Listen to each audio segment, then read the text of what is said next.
여러분, 우리 책자로는 6번째 말씀입니다.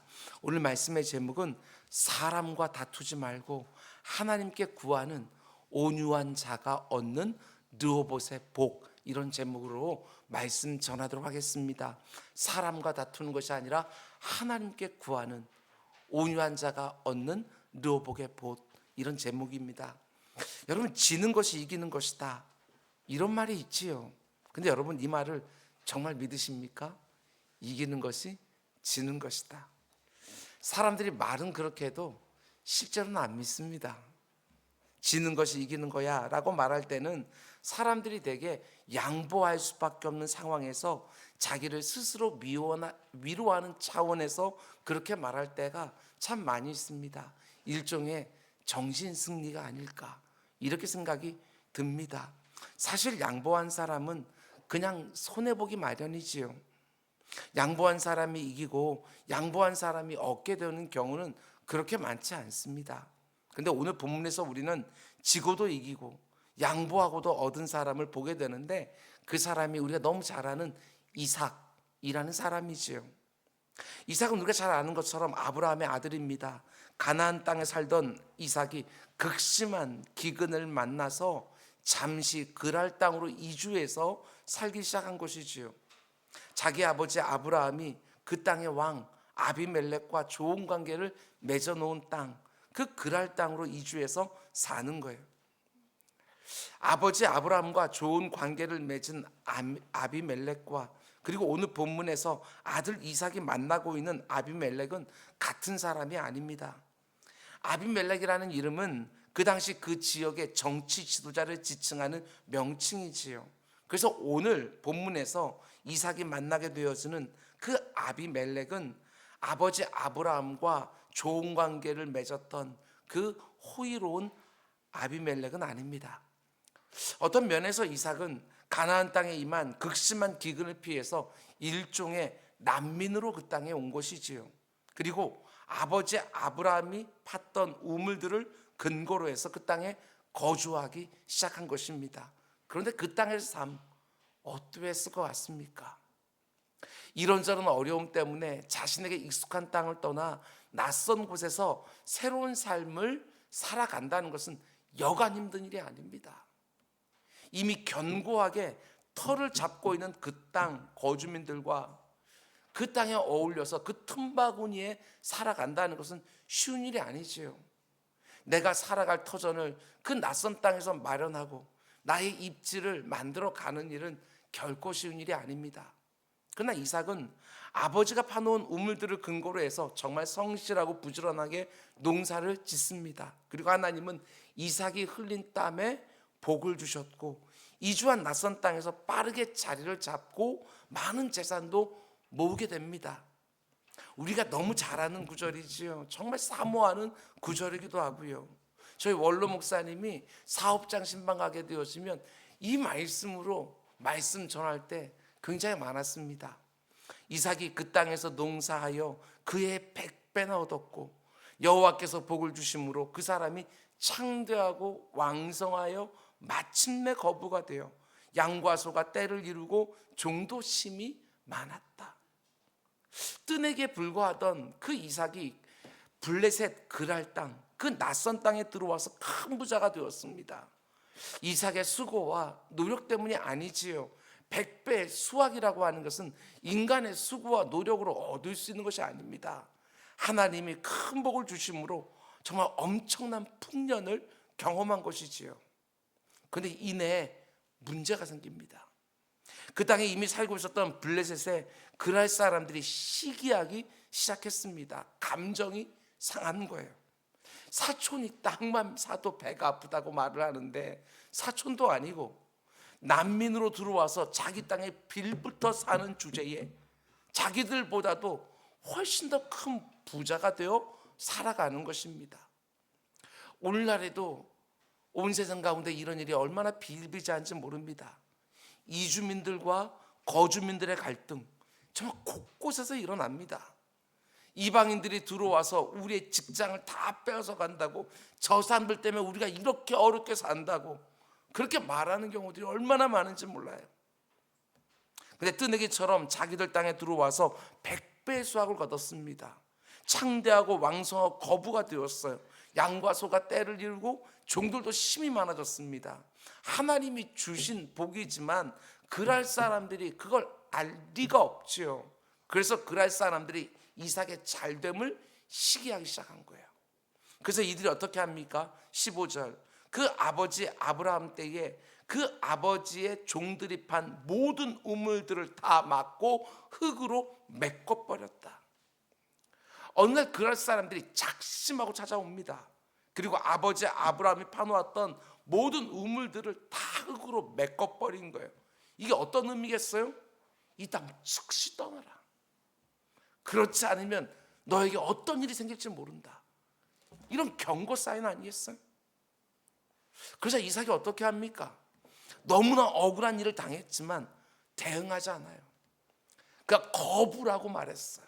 종들도 많았다고 얘기를 합니다. 얼마든지 사람을 사서 대응할 수도 있을 거예요. 그런데 그랄 사람들의 위협 앞에서 아무런 대응도 하지 않냐고 그곳을 떠나기로 결심을 해요. 마을을 떠나서 그랄 골짜기로 다시 한번 이주해서 거기서 또 우물을 팝니다. 지난번에는 아버지가 파놓은 우물들을 베이스로 했는데 이번에는 자기가 직접 판 우물에다가 다시 자신의 일을 시작하는 거예요. 우물을 파는 것은 결코 쉬운 일이 아닙니다. 극히 건조한 그 팔레스타인 땅에서 물이 있는 곳을 찾는 것도 너무너무 어렵고, 물을 찾았다 할지라도 땅을 아주 깊이 파야 의미 있는 물이 나오는 것이기 때문에 너무나도 고된 일이고, 깊이 팠기 때문에 양옆으로 돌로 쫙 또 벽을 세워야 겨우겨우 물을 얻을 수가 있는 거예요. 그래서 그 우물 하나를 얻게 되었으면 정말 대대로 그 근처에 거주하며 삶의 터전을 잡게 되어지는 것이 팔레스틴에 살아가는 사람들의 일반적인 모습이에요. 근데 또 어떤 일이 벌어집니까? 이삭이 새로운 땅에서 어렵게 또 우물을 파고 물을 얻게 되었는데 이번에도 그랄의 목자들이 몰려온 거예요. 굳이 안 그래도 돼요. 자기들과 떨어진 곳이니까. 그런데 그곳까지 찾아와서 이 물도 우리 거라고 떼를 부리기 시작하는 거예요. 한 번 참는 것도 어려운 일인데 두 번씩이나 연거푸 이런 일을 당하면 여러분이라면 참겠어요? 옛날에 농촌에서는 가뭄에 물꼬를 트는 일 때문에 살인까지 벌어졌어요. 물꼬를 트는 것은요, 생명과도 같은 일이에요. 생존을 위해서 필수예요. 이삭은 지금 더 이상 물러날 곳이 없습니다. 이제는 싸우다 죽든지 물이 없어 죽든지 둘 중에 하나인 거예요. 그런데 이삭이 어떻게 합니까? 자기가 판 우물을 에색이라고 이름을 붙이고는 그 우물을 버리고 다른 곳으로 또 옮깁니다. 에색이라는 단어의 뜻은요, 다툼 이런 뜻입니다. 이삭은 다투기보다는 우물을 내어주는 방법을 선택을 했어요. 바보같지요. 우물 때문에 지금 다툼이 일어나고 있는데 나는 저들과 다투지 않겠다. 힘이 없어서가 아닙니다. 그 우물 또 내버리고 또 떠나는 거예요. 그 우물을 포기하고 장소를 옮겨서 또다시 우물을 팝니다. 그런데 이번에도 그랄의 목자들이 가만두지 않지요. 21절 말씀 보면 그랄의 지방 목자들이 또 시비를 걸어오지요. 또 다른 우물을 팠더니 그들이 또 다툼으로 그 이름을 신나라고 지었으며, 신나라고 하는 뜻은요, 반대 이런 뜻입니다. 이런 의미지요. 저 사람들이 아무리 나를 반대해도 나는 저들과 싸우지 않겠다. 지금 이 우물 때문에 사람들이 나를 반대하고 있는데 그래도 다투지 않았다는 것입니다. 그 우물에 신나라는 이름을 붙이고요, 또 자리를 옮겨요. 그리고 옮긴 그 땅에서 또 우물을 팠는데 이제는 더 이상 그랄의 목자들이 시비를 안 걸어옵니다. 그래서 이삭은 그 우물의 이름을 르호봇이라고 붙여요. 르호봇이라는 이름의 뜻은요, 넓은 곳 이런 뜻이에요. 하나님께서 이제 다른 사람들과 다투지 않아도 될 만큼 넓은 곳을 우리에게 허락해 주셨다 하고 르호봇이라는 이름을 붙이는 거예요. 다툼이 사라진 우물을 드디어 갖게 되었은 거예요. 무려 3번이나 그 생명 같은 우물을 내어주고 마침내 다툼이 사라진, 시비가 없는 그 우물을 이삭이 얻게 된 것이지요. 이삭이 그 땅을 싸워서 취한 것이 아닙니다. 거듭거듭 양보함으로 얻어낸 땅이에요. 꽉 움켜쥐고 싸우면서 내 것이라고 주장해서 얻은 것이 아니라 거듭거듭 져주면서 얻은 것이지요. 그게 바로 르호봇입니다. 에색과 신나를 내어주고 얻은 우물이 바로 르호봇이에요. 그게 바로 우리 성도들이 우물을 얻는 법, 이 땅에서 땅을 얻는 법, 이걸 보여주는 거예요. 성경이 이삭을 소개할 때 온유한 사람 이렇게 말합니다. 이삭이 실제로 성품이 온유했다? 어디서도 찾아볼 수가 없어요. 그런데 딱 이 장면, 우물을 3번씩이나 양보한 그 모습 때문에 흔히 온유한 사람으로 그렇게 우리들에게는 알려져 있는 거예요. 우리 주님 산상수훈에서 이렇게 말씀하셨어요. 온유한 자는 복이 있나니 그들이 땅을 기업으로 받을 것이며. 온유한 사람이 땅을 찾아올 거라고 우리 주님 말씀하셨는데 그 말씀 그대로 더 이상 다툼이 없을 정도로 넓은 땅을 이삭이 얻은 거예요. 근데 우리 주님의 이 말씀이 또 어떻게 들리십니까? 온유한 자가 땅을 차지한다. 정말 그렇게 생각하십니까? 아니요, 어느 누구도 그렇게 생각하지 않을 거예요. 왜 주님의 말씀인데도 너무 이상적인 말 아니냐, 이런 생각이 드는 이유가 도대체 뭐냐? 우리의 현실과 우리의 경험과 너무 맞지 않기 때문에 그렇습니다. 우리 조국희 목사님 참 온유하지 않습니까? 저는 화내는 걸 못 봤어요. 그런데도 하나님이 땅은커녕 이번에 결혼해야 되는데 살 집도 구하기가 너무 어려워가지고 고생하셨어요. 우리 박기량 목사님 참, 아니 박기량 목사님은 조금 성질이 있나? 하여튼 우리 박기량 목사님도 집이 없어요. 우리 김한배 목사님, 제가 저분은 잘 모르겠어요. 굉장히 음흉해서 제가 잘 모르겠어요. 그런데 우리 김한별 목사님도 자기 이름 된 집 한 평 없고, 담임 목사님 저도 제 이름으로 된 집 한 번 가져본 적이 없어요. 땅은 옛날부터 정복자들의 것이었지요. 힘이 세고 용맹하고 강포한 사람들, 그래서 다른 사람들의 땅을 힘으로 빼앗거나 지혜와 술수와 지략이 아주 뛰어나서 다른 사람들의 땅을 가로채거나, 온유한 사람들이 땅을 차지한다? 조금 더 그렇게 안 보여요. 그래서 오늘날 이 온유라는 말은 그렇게 매력 있는 말은 아닙니다. 치열한 경쟁 사회에서 온유한 사람은 경쟁에서 도태되기 쉬운 사람, 이렇게 느껴지는 거예요. 온유한 사람은 땅을 차지하기는커녕 자기 밥그릇 하나도 지키기가 어렵다. 그게 바로 이 세상에 보편적으로 생각하는 온유라는 개념이지요. 한번 생각해 보십시오. 내 사랑하는 자녀가 이삭처럼 산다? 그래서 맨날 자기 거 양보하고 자기 것도 못 챙기면서 살면 여러분 뭐라고 말할 것 같아요? 너 참 훌륭하게 산다. 이렇게 말할 부모 별로 없을 거예요. 너 왜 그렇게 바보같이 사니? 그러면서 탓하는 부모들이 오히려 더 많지 않을까? 회사에 이력서 우리 청년들 넣으면서 자기 어떤 장점 뭐 이런 데다가 온유함, 양보 잘함 이렇게 써놓으면 그게 회사에 취업하는 데 도움이 될 것 같습니까? 아니요, 조금도 도움이 안 될 거예요. 회사가 원하는 사람은 영업 현장에서 절대로 양보하지 않는 사람, 자기 영역을 계속해서 확장해 갈 수 있는 사람, 할 수만 있으면 남의 영역까지라도 뺏어서 차지할 수 있는 그런 공격적인 사람을 원하지, 온유한 사람을 원하지 않아요. 여러분, 이런 게 이 세상의 지혜입니다. 네가 중요한 사람이 되고 싶고 원하는 걸 가지고 싶고 원하는 자리에 가기를 원한다면 더 공격적이고 더 대담해져야 된다. 이게 이 세상의 지혜예요. 양보하고 져주고 내어주기만 하면 밀려난다, 뒤처진다, 넌 아무것도 못 갖는다.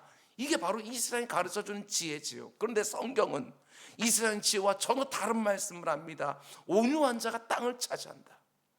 왜 이렇게 말합니까? 여러분과 제가 믿는 이 기독교 자체가 온유의 종교이기 때문에 그렇습니다. 온유의 종교. 기독교 신앙의 핵심에 있는 우리 주 예수 그리스도의 십자가 자체가 온유가 무엇인지를 보여주는 거예요. 십자가가 무엇입니까? 정당한 권리가 내게 있지만 그것을 포기한 자리, 그게 바로 십자가예요. 하나님은 우리 인간에게 죄값을 물을 수 있는 권리를 가지고 계십니다. 심판자로서 인간의 죄를 징계하고 벌하고 인간의 죄에 대해서 대가를 물으실 권리가 있으세요. 근데 어떻게 하십니까? 자신의 권리를 다 내어주고 심판하는 자가 오히려 심판받는 자리에 매어 달린 거예요. 내가 뭘 잘못했는지도 모르고 그 악한 그 죄인들을 위해서 하나님이 대신 십자가를 지셨다? 이것처럼 놀라운 온유가 또 어디 있냐고요. 예수님은 자신이 하나님이셨지만 자신에게는 그 정당한 권리를 요구하지 않으셨습니다.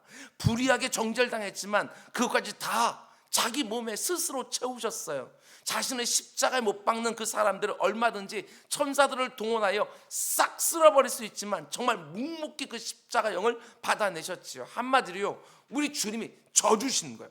내어주신 거예요. 그 어느 누구도 우리 주님의 생명을 취할 수 없음에도 불구하고 우리 주님은 자신의 생명을 요구하는 자에게 그 생명까지 내어주셨어요. 그게 십자가 말하고 있는 온유의 정신이야. 그런데 예수님이 그렇게 양보하고 그렇게 져주시고 자신이 내 생명까지 내어주신 그 대가로 무엇을 얻으셨어요? 여러분과 저를 얻으셨어요. 생명을 얻으셨어요. 여러분과 제가 지금 누리고 있는 이 구원, 그게 바로 하나님의 양보하심, 하나님의 내어주심, 그 온유함의 결과라는 거예요. 그래서 우리가 믿는 기독교를 가리켜 얼마든지 온유의 종교, 이렇게 말할 수 있는 것이지요.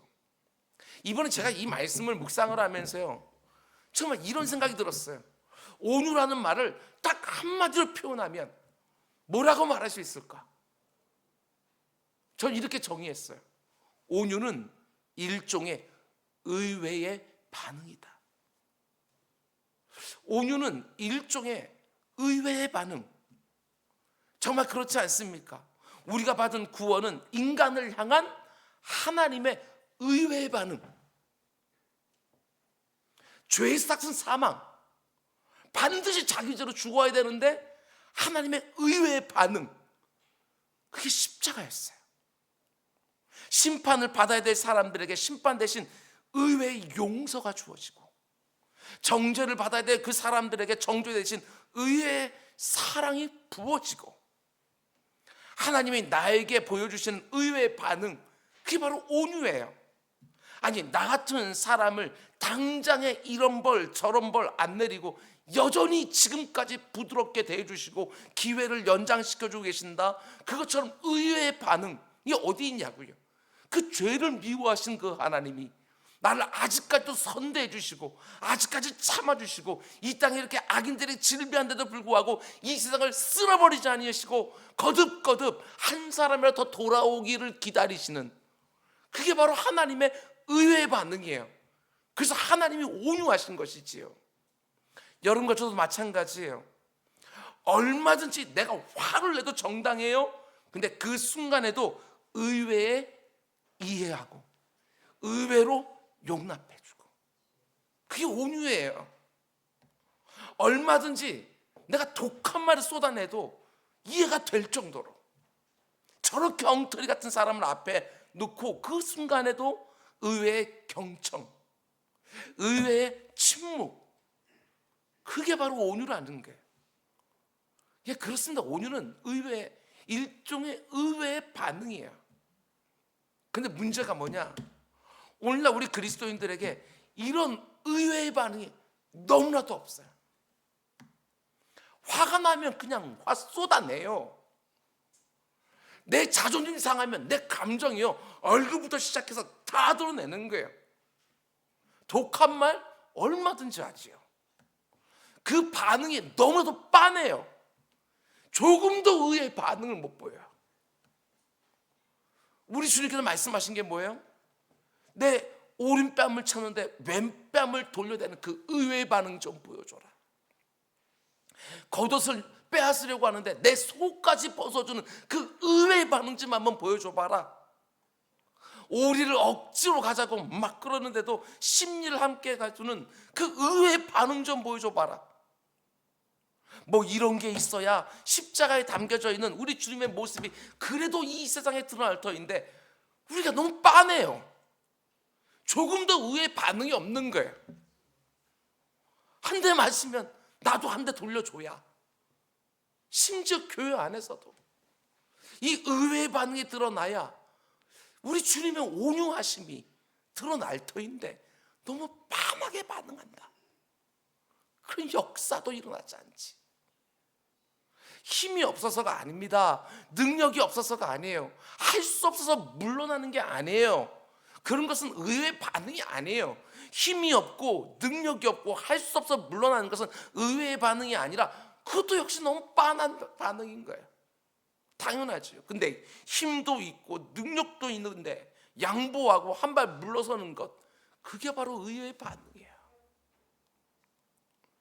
이삭은 3번이나 우물을 빼앗겼습니다. 그럴 사람들은 우물을 빼앗으면서 이삭이 맞서 싸우기를 원했을 거예요. 그러면 그 일을 빌미로 이삭을 아예 제거해버릴 수 있었을 거예요. 근데 이삭이 어떻게 합니까? 그들은 전혀 예상하지 못했던 의외의 반응, 그걸 보여준 거예요. 첫 번째 우물을 빼앗겼을 때 그때 이삭이 순순히 물러나 주는 거, 그것까지는 그냥 마음 좀 착하고 선한 사람도, 아니면 좀 넉넉한 사람도 그렇게 했을지 모르겠어요. 그런데 그 다음에 동일한 일이 일어났을 때에도 이삭이 물러나 주는 거, 그날 사람들이 깜짝 놀랐을 거예요. 그 의외의 반응에. 참 놀랍지 않습니까? 이게 바로 우리 그리스도인들이 이 땅을 차지하는 방법이라는 것입니다. 온유함으로 이삭은 정말 안정된 땅, 다툼과 시비가 없는 땅을 얻었어요. 중요한 것은 이삭이 그렇게 거듭거듭 양보했지만 결코 손해보지 않았다는 것입니다. 오히려 더 많은 것을 갖게 된 거예요. 22절, 이삭이 거기서 옮겨 다른 우물을 봤더니 그들이 다투지 아니하였으므로 그 이름을 르호봇이라 하여 이르되 이제는 여호와께서 우리를 위하여 넓게 하셨으니 이 땅에서 우리가 번성하리로다 하였더라. 젖었는데 이겼습니다. 양보했는데 더 많은 거 얻었습니다. 좁은 그럴 땅에서 아등거리면서 다투고 싸우며 사는 것이 아니라 더 넓은 땅에서 더 큰 번성을 누리며 평안하게 살게 되었는 거예요. 이게 바로 하나님께 주시는 복이지요. 뻔한 반응이 아니라 의외의 반응을 보이면서 하나님 주시는 의외의 축복까지 누리는 우리 모두가 될 수 있게 주님의 이름으로 축원드립니다. 여러분, 고난당할 때에도 빤한 반응 좀 보이지 마십시오. 의외의 반응 좀 보이십시오. 그러면 하나님께서 그것을 믿음이라고 말씀하시면서 얼마나 기뻐 받으시겠어요. 의외의 반응, 하나님의 의외의 반응을 받은 우리들이 의외의 반응을 하나님께도 사람들에게 보이며 살아가는 것, 그게 우리 그리스도인이지요. 그럼 이제 마지막으로 이런 점도 한번 생각해 보려고 합니다. 그러면 어떻게 이렇게 치열한 경쟁 사회에서 양보하며 사는데도 살아남을 수 있을까? 어떻게 온유하게 살 수 있을까? 그 비결은 다른 것이 아닙니다. 하나님의 살아계심을 신뢰할 때만 우리는 양보하며 살 수 있어요. 온유함은 하나님에 대한 신뢰로만 가능한 거예요. 22절을 다시 보면 이삭이 3번째 우물을 파고 나서 사람들이 더 이상 시비를 안 걸어오니까 뭐라고 고백합니까? 22절 중간부터 보면 이제는 여호와께서 우리를 위하여 넓게 하셨으니 이 땅에서 우리가 번성하리로다. 자기가 그 땅을 얻었다고 말하지 않습니다. 내가 얻은 땅이면 내가 그거 지키려고 내 힘 가지고 내 지혜 가지고 싸울 수 있을 거예요. 그런데 그걸 하나님이 줬다고 말하는 거예요. 주어가 하나님이에요. 하나님이 우리를 넓게 하셨다. 저는 이렇게 묵상을 했습니다. 이삭이 이걸 믿었구나. 가장 좋은 것은 하나님이 주신다고 정말 믿으니까 얼마든지 포기할 수도 있었구나. 하나님을 믿고 신뢰하니까 그럴 사람들의 그 악한 행동에도 의외의 반응을 볼 수 있었구나. 하나님이 살아서 다 보고 계시고 하나님 내 필요를 공급하신다고 믿으면 얼마든지 그거 내어놓을 수도 있는 거예요.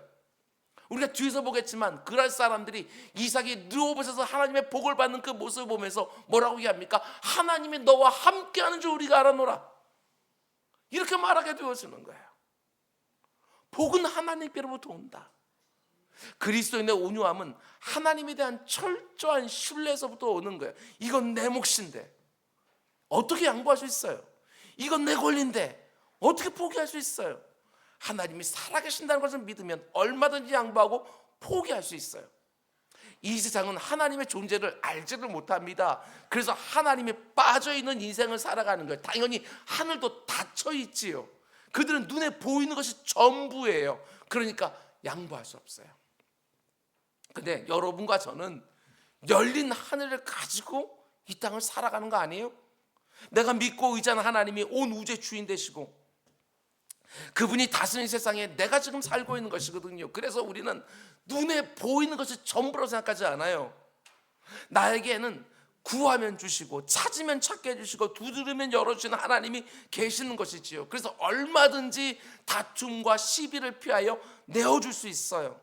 이 세상이 보기에 그 가운데도 의외의 반응을 보이며 우리는 살 수 있어요. 우리 주님 분명히 약속해 주셨습니다. 구하라 그리하면 너에게 주실 것이요 찾으라 그리하면 찾을 것이요 문을 두드리라 그리하면 너에게 열릴 것이니 구하는 이마다 받을 것이요 찾는 이는 찾아낼 것이요 구하는 이에게는 열릴 것이다. 여러분 이 말씀 믿으십니까? 내 경험만 붙들고 구해도 안 주시더라, 찾았는데도 못 찾았더라, 문을 두는다 안 열리더라, 이게 아니라 하나님 말씀이기 때문에 내 경험과 아무리 다르다 할지라도 이 말씀은 반드시 응하게 될 거라고 믿고 지금도 구하고 있고 지금도 찾고 있고 지금도 두드리고 있느냐, 이게 중요한 거예요. 우리는 닫힌 하늘 아래 살고 있지 않다고요. 열린 하늘 아래서 우리는 살고 있는 거예요. 너희 중에 누가 아들이 떡을 달라 하는데 돌을 주며 생선을 달라 하는데 뱀을 줄 사람이 있겠느냐? 너희가 악한 자라도 좋은 것으로 자식에게 줄 줄 알거든 하물며 하늘에 계신 너희 아버지께서 구하는 자에게 좋은 것으로 주지 않겠느냐? 말씀해 주고 계시는 거예요. 에색보다 더 좋은 신라를 주시는 것이고 신라보다 더 좋은 르호봇을 주시는 거예요. 하늘이 열려 있다는 것을 믿고 살라는 것입니다. 그러면 왜 포기하고 양보하는 게 어렵겠냐는 것이지요. 그거 다른 사람들이 가져가면 큰일 날 것처럼, 내 인생은 망하는 것처럼, 나는 하나도 못 가져갈 것처럼 생각하지 말라는 것입니다. 네가 양보한 것보다 더 좋은 거 내가 주리라. 그럴 사람들은 이삭을 보면서 이런 식으로 생각했어요. 너 때문에 우리가 못 사는 거다. 네가 많이 가져가는 거니까 적게 가져갈 수밖에 없다. 우리가 살아가는 이 세상이 마치요, 그랄 땅과 같지 않습니까? 그랄 땅?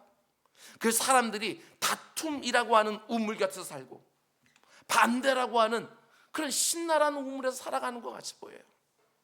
다툼이 일어납니다. 왜? 아무도 안 포기하니까. 반대가 일어납니다. 왜? 네가 가져가면 내가 못 가져가니까. 다툼의 우물에 살고 반대의 우물에서 대부분이 살아가요. 늘 부족하고 모자라고 없다는 얘기도 하는데 참 이상하게도요, 그 말을 부족하고 모자라고 없다는 그 말을 누구 탓을 하면서 그 말을 하는 거예요. 네가 가져가니까 내 몫이 줄어든다 이러면서 억울해하고. 아니요, 그것은 우리 그리스도인들이 살아가는 모습이 아니에요. 그건 닫힌 하늘이에요. 우리 그리스도인들은 치열한 경쟁의 한복판에 우리도 살아가지만 다툼이라는 애색의 우물을 가운데 놓고 반대라고 하는 신나의 우물을 가운데 놓고 우리는 살아가지만 우리는 그게 전부가 아니라는 걸 믿고 살아요. 우리는 그런 곳에도 르호봇의 복을 얼마든지 누릴 수 있다고 믿으며 살아가는 것이죠. 내가 전부라고 생각했던 거 그거 빼앗겼습니까? 낙심하고 절망하고 포기하는 게 아니에요. 그거 빼앗겨서도요, 하나님이 또 다른 거 주실 줄 알고 그 가운데 다시 소망을 품을 수 있는 사람들. 내 인생이 이제 끝났다, 더 이상 살 소망이 없다, 그 순간에도 부활의 주가 되시는 그 하나님께서 다시 나를 일으켜 세워주시는, 우리는 끝나지 않았어요. 하나님께 앞에 언제나 우리는 기회가 있는 거예요. 하나님을 믿고 의지했던 모든 사람들은요, 르호봇의 복을 맛보았어요. 다윗을 보면 여호와는 나의 목자시니 내게 부족함이 없으리로다. 주께서 내 원수의 목전에서 내게 상을 차려주시고 기쁨을 내 머리에 부으셨으니 내 잔이 넘치나이다. 이게 바로 다윗이 누린 르호봇의 축복이에요. 부족함이 없고 잔이 넘쳐요. 사도 바울도 빌립보서 4장에서 이렇게 고백합니다. 내가 궁핍함으로 말하는 것이 아니라 어떠한 형편에서는 나는 자족하기를 배우노니 나는 비천에 처할 줄도 알고 풍부에 처할 줄도 알아. 모든 일 곧 배부름과 배고픔과 풍부와 궁핍에 처할 줄도 아는 일체의 비결을 배우노라. 내게 능력 주신 자 안에서 내가 모든 것을 할 수 있느니라. 이 고백이 르호봇의 복을 아는 사람들의 고백이에요. 지금 감옥에 갇혀 있는데도 모든 것이 풍족하고 부족함이 없다, 난 자족한다. 어떻게 고백할 수 있어요? 사방이 다 막혀 있지만 하늘이 열려 있다는 걸 바울은 알기 때문에. 지금 사슬에 매여 있는데도 내게 능력 주신 자 안에서 난 모든 것을 할 수 있다. 어떻게 이렇게 말할 수 있냐고요. 부족하다고 말하지 않아요. 감옥에 갇혀 있지만 애색이라고 말하지도 않고 신나라고 말하지도 않아요. 모든 것이 풍성한 르호봇이라고 말하면서 바울은 감옥 생활도 해요. 그게 바로 그리스도인의 모습이지요. 예수님도 르호봇의 주인공이셨습니다. 벳세다 들녘에서 정말 남자 장정만 5천 명이 모여서 여자들과 그 다음에 노인들과 아이들까지 합치면 좋게 10,000명이 넘는 그 들녘에서요, 먹을 것이 없는 거예요. 다 굶주려고 했어요. 제자들이 어린아이 도시락 가져와서 이것밖에 없습니다, 이것 가지고는 택도 없습니다, 부족합니다, 모자랍니다, 불가능합니다. 근데 우리 주님은 그 도시락을 가지고 축사해요. 그게 무슨 의미예요? 아버지께 구하는 거예요. 그랬더니 모든 사람들이 배불리 먹고 12광주가 남았어요. 그게 바로 르호봇이에요. 우리 좀 넉넉하게 삽시다. 이거 없어지면 큰일 나는 것처럼 안달복달하면서 그거 지키기 위하여 관계 다 깨도 상관없고 신앙 다 뒷전으로 몰아도 상관없고 그런 거 말고 우리는 열린 하늘, 하나님이 살아계시고 그 하나님 내 필요를 공급하시고, 여러분 다투지 마시고 하나님께 구하시기 바랍니다. 눈에 보이는 것 놓고 싸우면서 애색이라고 하고 신나라고 하고 다투고 반대하는 인생 아니고, 부족하다고 느껴지는 자리에서도 르호봇의 축복을 주시는 하나님께 구하고 그분을 바라보는 거예요. 그분의 공급하심에 우리는 다 기대어서 이 땅을 살아가는 것이지요. 이삭이 온유할 수 있었던 이유는 다른 것이 아닙니다. 하나님이 우리의 삶의 공급자가 되어주신다, 그 믿음이지요. 여러분, 우리 신앙생활 하면서 이 단어 하나를 깊이 새겨놓으시기 바랍니다. 나에게는 르호봇의 복이 있다. 이 믿음이 틀림없습니다. 우리가 많은 경우에 덜 싸우게 될 거예요. 아무리 누군가가 내 것을 억울하게 뺏어간다 할지라도 의외의 반응, 내 속옷까지 벗어주는 의외의 반응, 그리고 영혼을 얻게 되어주는, 여러분 참 이 부분이 저는 은혜가 많이 되었는데요. 이삭이 얻게 된 또 하나의 복이 있어요. 그것은 이삭이 우물만 얻은 게 아니고요, 그랄 사람들, 그 완악한 사람들의 마음까지 얻었다. 낯선 땅에 이민 와서 그냥 성공했다, 이게 아니라 그 낯선 땅에 살던 그 거주민들의 마음까지 얻었다. 이게 참 특별하게 다가왔어요. 26절 이하의 말씀을 보면 너무나 의외의 반응을 보이고 있는 그 이삭에게 사람들이 찾아와요. 그리고 어떻게 합니까? 아비멜렉이 그 친구 아우삿과 군대장관 비골과 더불어 그랄에서부터 이삭에게로 온지라. 이삭이 그들에게 이르되 너희가 나를 미워하여 나에게 너희를 떠나게 하였거늘 어찌하여 내게 있느냐.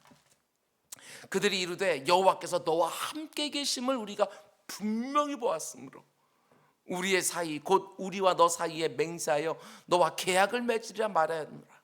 너는 우리를 해하지 마라. 이는 우리가 너를 범하지 아니하고 선한 일만 네게 행하여 네가 평안히 가게 하였습니다. 이제 너는 여호와께 복을 받은 자니라. 그랄 사람들이 이삭을 보면서요, 이제 말하는 거예요. 너는 하나님께 복을 받은 자구나. 이삭이 그들을 위하여 잔치를 베풀매 그들이 먹고 마시고 아침에 일찍 일어나 서로 맹세한 후에 이삭이 그들을 보내매 그들이 평안히 갔다. 하나님께서 온유하게 반응했던 이삭에 복을 베풀어 주시니까 그랄 왕이 직접 이삭을 찾아옵니다. 그리고 화친의 언약을 맺자고 제안을 하지요. 그리고 그들이 평안한 마음으로 돌아갔어요. 이들의 모습이 어떻습니까? 처음에는 이삭을 적대했어요. 자기 땅에서 몰아내는 거예요. 이삭 때문에 자기들의 소득이 줄어들었다 생각한 것이고 싸우려고 했고 해치려고 했어요. 근데 이제는 화친을 청하고 평화의 관계를 맺자고 먼저 요청을 해요. 이게 어떤 의미입니까? 온유함으로 그랄 사람들의 마음까지 얻었다. 이게 진짜 이기는 거예요. 이게 바로 또 다른 르호봇의 축복이에요. 우물만 얻은 것 아니고 더 넓은 땅만 얻은 것 아니고 이제는 사람들 마음까지 얻었어요. 여러분 정말 그렇지 않습니까? 사람들은 누구나 자기는 아주 톡하게 살아도요, 온유한 사람을 좋아해요. 온유한 사람과 함께 일하는 것이 훨씬 더 즐겁고 재미있어요. 이렇게 말할 수 있습니다. 온유한 사람은 다른 사람들의 마음까지도 얻는다. 사람들의 마음을 소유한 사람은 어떤 면에서는 땅을 차지한 것과 똑같아요. 여러분 땅이 어떤 의미지요? 내가 거할 자리, 아무 때나 가서 내가 편히 쉴 수 있는 자리, 그게 바로 땅 아니에요? 근데 온유한 사람은 어디를 가든지 누구를 만나든지 환영을 받아요. 사람들의 마음이 내가 거할 자리가 돼요. 이게 온유한 사람이에요. 우리 주님 말씀하신 것처럼 온유한 사람은 땅을 차지한다는 말이 정말 맞습니다. 눈에 보이는 땅보다 훨씬 더 가치 있는 마음을 얻어요. 사람의 마음을. 그러면 내가 머물 수 있는 내 자리가 생기는 거예요. 사람들의 마음이라는 땅을 소유한 거예요. 그런 의미에서 마음이 온유한 자는 너무나도 귀한 땅, 내가 머물 자리를 얻는다는 주님의 말씀이 정말 맞는 거예요. 이 세상과 똑같이 눈에 보이는 땅만 원하며 사는 것이 아니라 사람들의 마음을 내가 거할 땅으로 얻는 온유한 사람들이 다 되시기를 주님의 이름으로 축원을 드립니다. 다른 사람들의 마음을 얻기 위하여 늘 의외의 반응을 보이십시오.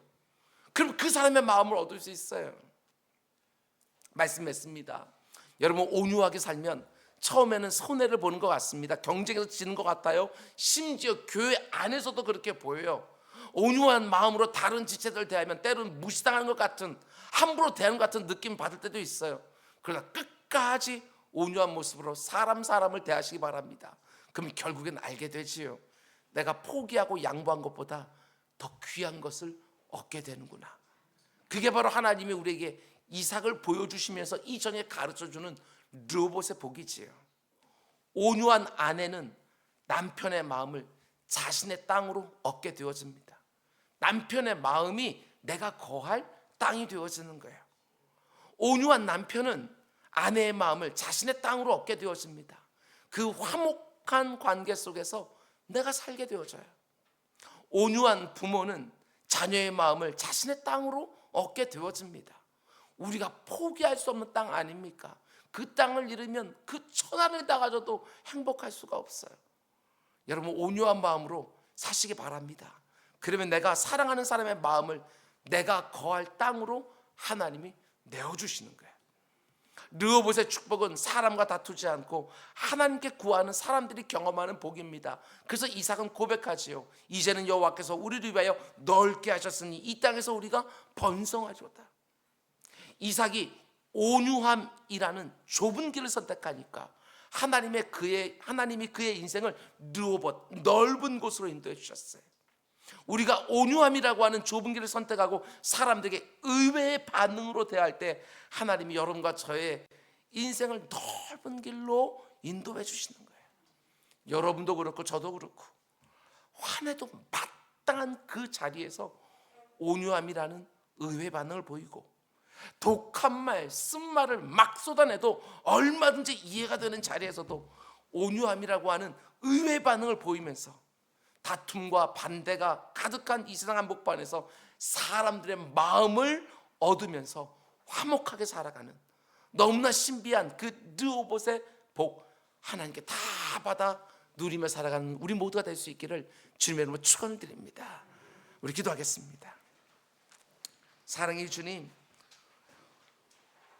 하나님의 의외의 반응으로 구원받은 우리들이 너무나 편한 반응을 하며 살지 않도록 주님 우리를 인도하여 주시옵소서.